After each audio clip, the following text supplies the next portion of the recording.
balls out of your back pocket. Let's go. Yara loves TV.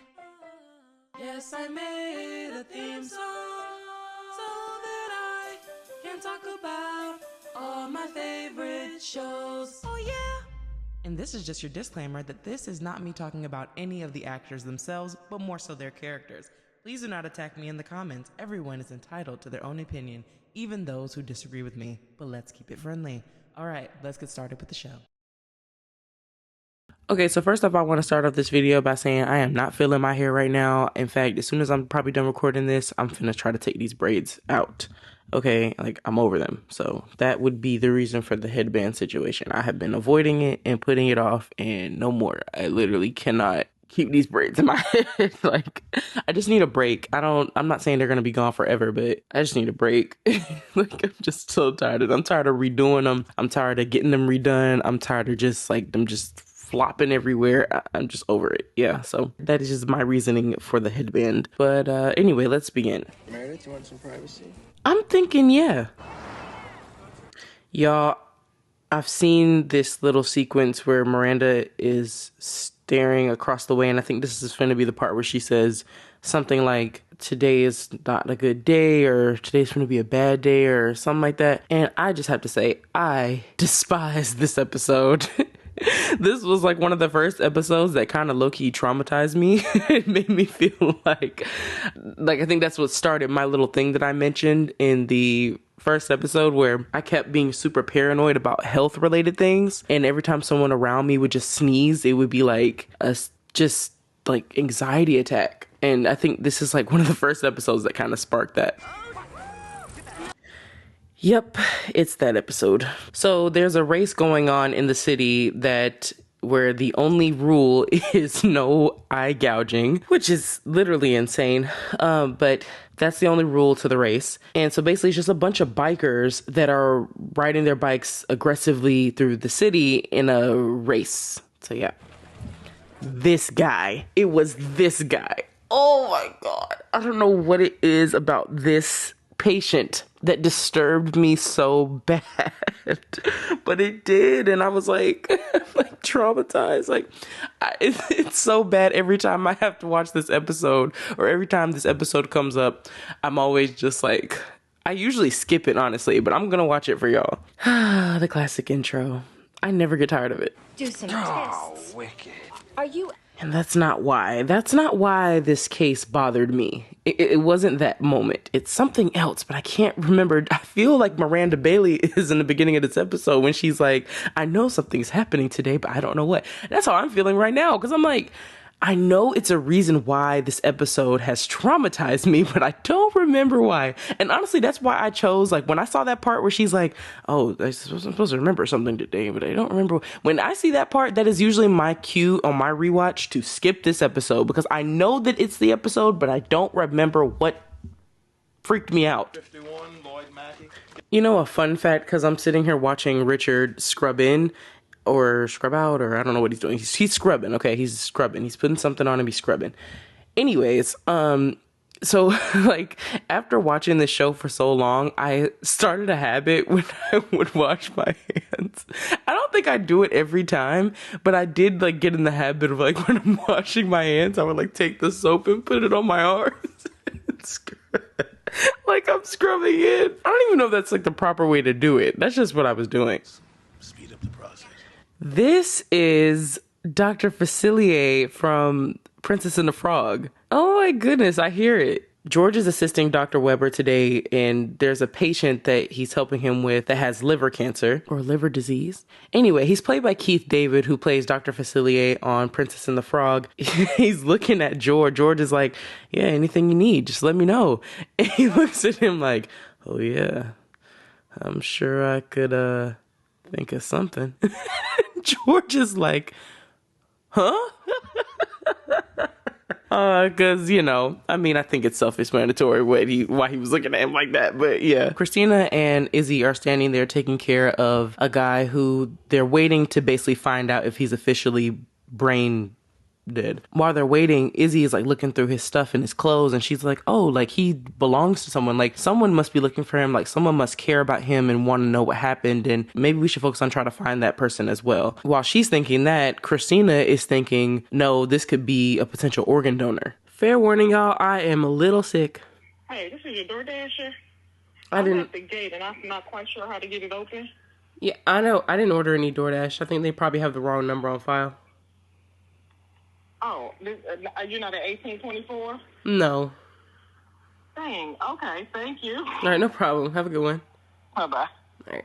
So the guy that Meredith was treating, he ends up making out with her for like a good 20 seconds. And I'm thinking to myself, like, are y'all not in a hospital? Are y'all not like, is she not like at work? I think for me, it's just like the whole conversation around like what is appropriate when it comes to men and women has changed so much. Like, not saying that there weren't people of this time who thought that stuff like that was inappropriate, but just like, I don't feel like the viewers that originally watched this probably were thinking that this was too crazy, like, or that they were, but they weren't thinking of it like in the way that I'm thinking of it. So her and the patient make out for a second, and then what she didn't know is that Derek literally walked by and he could see her doing it. We had sex once. I just have to say, I love the way she talks. I love it. I love it. I don't want to mimic it because I don't want it to come off as like offensive, but like I just love the way that she talks. How would you feel if I died? And you didn't get a chance to go out with me? Get over yourself already. Literally, because what are you talking about? Are you insane? Derek said, what if I died today and you didn't get a chance to go out with me? Whoa, whoa. Slow it down, because you're on a fast track to be the hole of the month. Are you not gay? No.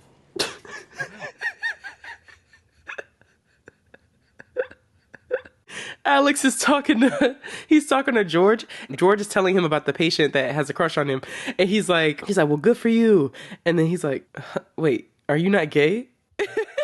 Remember last episode when I said that would not be the last time that Meredith chose to push the boundaries? The patient that Izzy is supposed to be watching over with Christina he starts crashing after she's sitting there talking to him. And she asked Meredith for help. And so they said they're going to transfuse him. I don't know what that means, but I'm assuming it's going to help him. Every single time he talks, all I hear is, I've got friends on the other side.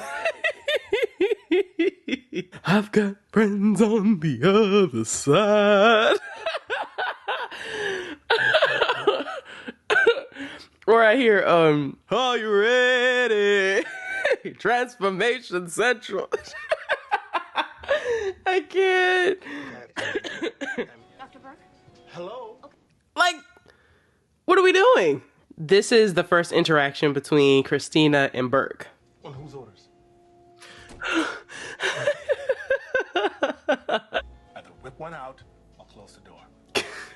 The interns start going up the chain of command to basically end up at the chief because they really need this John Doe guy to have a surgery so that he'll live longer. And one of the angles that they're using in this situation for the chief is that the guy, if he could be an organ donor, he would be a match for Richard's VIP patient, which is the guy who has a crush on George. Dr. Burke! Dr. Burke! What did he say? Work, sir. I can't. I told y'all, I'm not gonna make it. I'm not gonna make it. And then they always catch you off guard with it. They just put it in a frame in the middle. You don't even be thinking about it. This lady right here is the wife of the John Doe guy. And his name actually is Kevin. And so she's the wife of Kevin. She wants to know if there's any possible chance that he could recover from this, that he could wake up, whatever. And Izzy tells her that they could hold off until morning, but after that, you know, they gotta pull the plug. They gotta, they gotta move on. And she lets her know that they are considering him for organ donation.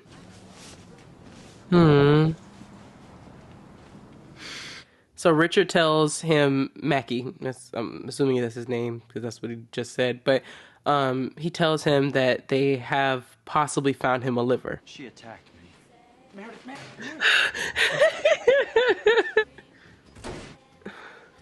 Derek walks in as Meredith is basically jacking Alex up against the locker because he comes in with this arrogant attitude and he's all like, oh my God, I smell so good. And he's bragging about the fact that he got to take their surgery. And so Meredith is like, basically just like, leave me alone. Derek walks in right when she's doing that and then, tells him to, hit the road because he's tempted to just let her go to town on him.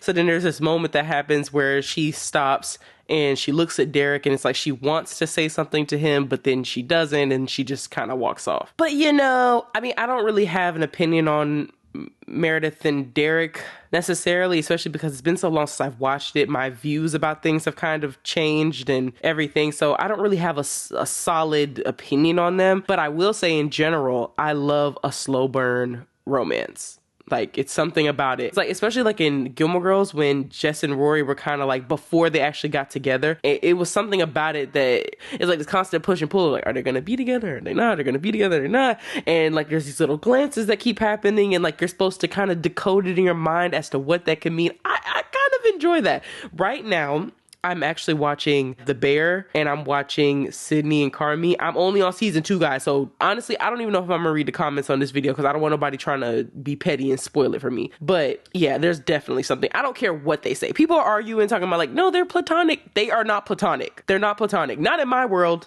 Okay, not in my world. In my world, they're in love, and I cannot wait to see it unfold. It's something about those little glances, and the little looks, and the little like. And it's like, I'm so overwhelmed with how I feel about you that like, I can't even like, look at you. I can't even be in the same room as you because I just love you so much.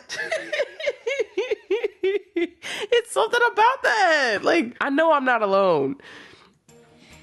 One more thing, even Delana, like before they actually got together, that was even something where it was like, I'm not gonna lie, like I was happy that they were together, but then once they got together, I was like, but can we... Where's the yearning? Like, can we go back to the yearning and the tension? Like, can we go back to that for just a second? And when I'm upset, I like to nest. Meredith walks in and she's like, wait a minute, are you guys going through my mother's old surgical tapes or whatever? And Izzy's like, yeah, when I'm upset, I like to nest. And they breathe. She said Izzy's all perky and George is like doing this thing where he's all considerate and they're there and they're breathing. She's just like, going on. Kick them out. Christina said kick them out. This is the first time that Christina and Meredith acknowledge that they're officially friends.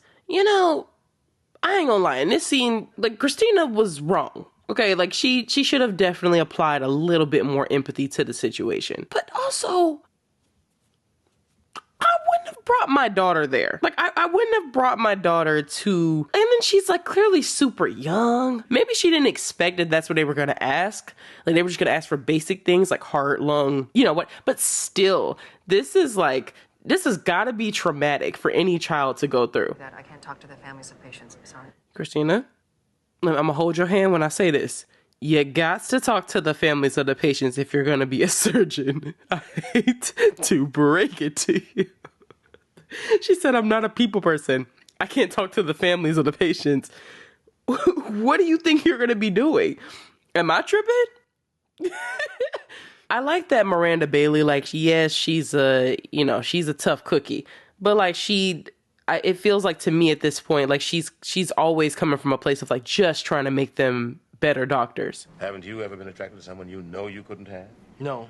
Yes, Meredith. Well, he admitted that a lot quicker than what I thought he was going to.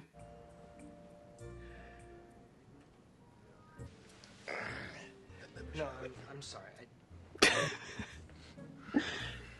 Yeah, I'm sitting here and I'm thinking to myself, there was a reason why I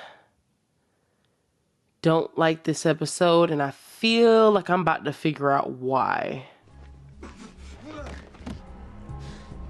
Ah! That's what it was! That's what it was!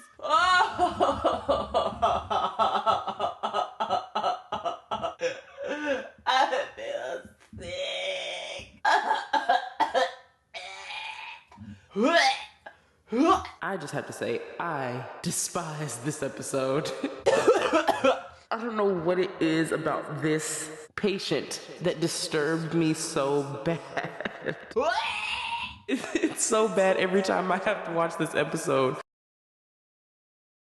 No, but seriously. Guys, I can't. I don't know if we gonna make it. Y'all. And then we still gotta do the episode. There's this other episode that is also kind of triggering for me, and I don't even want to think of it. I can't. I'm not gonna make it, y'all. I don't know. I told y'all there was a reason why I hated this episode. I told y'all. Oh man, this is like masochism, yo. Like, I'm also say something else that probably ain't gonna make y'all happy, but I don't know if I'm gonna do every single season. Like, I'll probably just go up into a certain point and I ain't gonna make it all the way up to the current season. Like, I'm gonna tell you that right now. But I will try to go as far as I can with it. Or like, maybe I'll even do some episodes in specific that y'all want me to react to, but like, I can't, like, ugh. Okay, get your head in the game. Okay. No, I can't see it again. Let's go ahead and skip. Alex, push the damn gurney. And I don't get why Alex is sitting there freezing up. Like, he ain't been tooting and hooting his fruiting and the whole time. Like, dude, get your balls out of your back pocket. Let's go. Ooh, I ain't gonna lie, that extra on the side. You saw her hair? It looks so good. The hairstylist on this show, though, like, was doing it. I'm so scared they're gonna show it to me again. Oh, they showed it to me again. I can't. What you mad for? Shut up and count backwards already. Wait, y'all hear him counting? He's still going. Like, don't get me wrong, I get that they're saving lives, but like, I just can't. And I don't never hear nobody else say that when they review this show. I mean, I haven't really watched a lot of reviews on this show. I watched like one, and it was a doctor, so yeah.